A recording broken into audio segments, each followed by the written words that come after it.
क्या होता है, ये एमएसएन का मोस्ट इम्पॉर्टेंट टॉपिक है मेनिंजाइटिस। इसके बारे में हम डील करेंगे, क्या इसकी डेफिनेशन है, क्या कॉजेज़ हैं, क्या क्लिनिकल मैनिफेस्टेशन है, ये सब हम आज डील करेंगे। फर्स्ट हम देखेंगे इंट्रोडक्शन।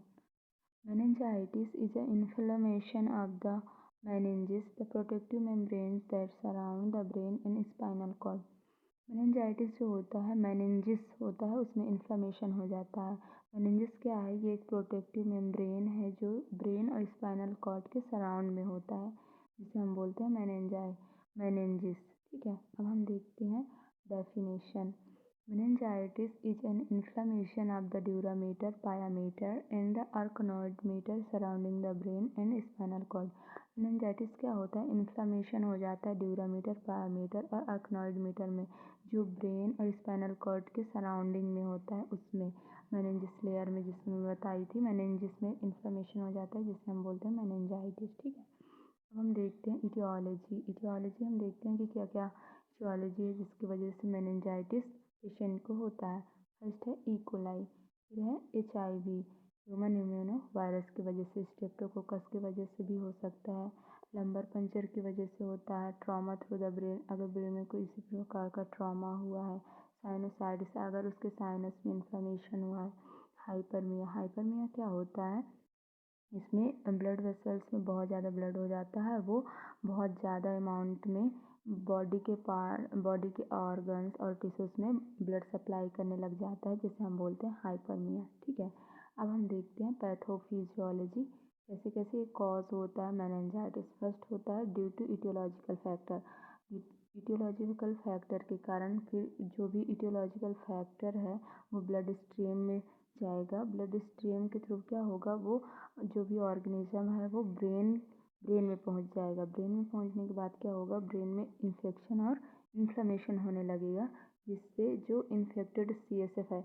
सेरेब्रोस्पाइनल फ्लूइड जो है, वो उसका प्रोडक्शन इंक्रीज हो जाएगा। ठीक है, उसका प्रोडक्शन ज़्यादा अमाउंट में होने लगेगा, जिससे इंट्राक्रैनियल प्रेशर इंक्रीज होगा, जिससे मेनिंजाइटिस होगा। ठीक है, अब हम देखते हैं क्लिनिकल मैनिफेस्टेशन, क्या क्या उसके क्लिनिकल मैनिफेस्टेशन है, क्या क्या पेशेंट में दिखाई देगा, कि क्या क्या साइन सिम्टम्स हमें दिखाई देगा। फर्स्ट है फीवर, सीवियर हेडेक होगा, नोजिया वोमिटिंग होगा, ब्रेडिकार्डिया होगा, उसका हार्ट रेट डिक्रीज हो जाएगा, हाइपोटेंशन होगा, उसका BP लो होगा, फोटोफोबिया, उसके लाइट से डर लगेगा, इरिटेबिलिटी होगी, उसको चिड़चिड़ापन होगा।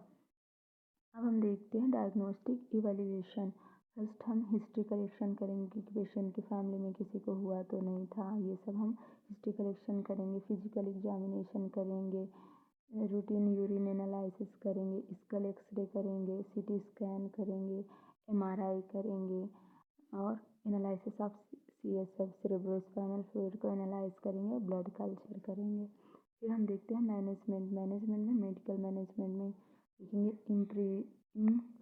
Empirical therapy. ये क्या होती है, एक मेडिकल ट्रीटमेंट होती है जो एक्सपीरियंस बेस्ड पर दिया जाता है, जिसे हम एम्पिरिकल थेरेपी कहते हैं। एंटी कन्वल्सेंट्स ड्रग्स देंगे, फिनेटोइन जो 5 mg देंगे, एंटीबायोटिक ड्रग्स देंगे, ट्रियाजोन 2 mg per day, osmotic diuretics देंगे, मैनिटॉल, कॉर्टिकोस्टेरॉइड ड्रग्स भी देंगे हम, डेक्सामेथासोन जो 0.4 mg देंगे हम पेशेंट को। अब हम देखते हैं नर्सिंग मैनेजमेंट में हम क्या करेंगे, सबसे पहले असेस करेंगे पेशेंट कॉन्शियस लेवल कॉन्शियस है कि नहीं है, उसका ऑक्सीजन लेवल को मेंटेन करेंगे, और पार्शियल प्रेशर ऑक्सीजन को भी हम मेंटेन करके रखेंगे। Suction the patient when needed, suction कराएंगे पेशेंट का अगर ज़रूरत है तो। एडमिनिस्टर ऑस्मोटिक डायरेटिक्स और कॉर्टिकोस्टेरॉइड भी एडमिनिस्टर करेंगे हम। देखते हैं क्या क्या कॉम्प्लिकेशन हो सकता है पेशेंट को।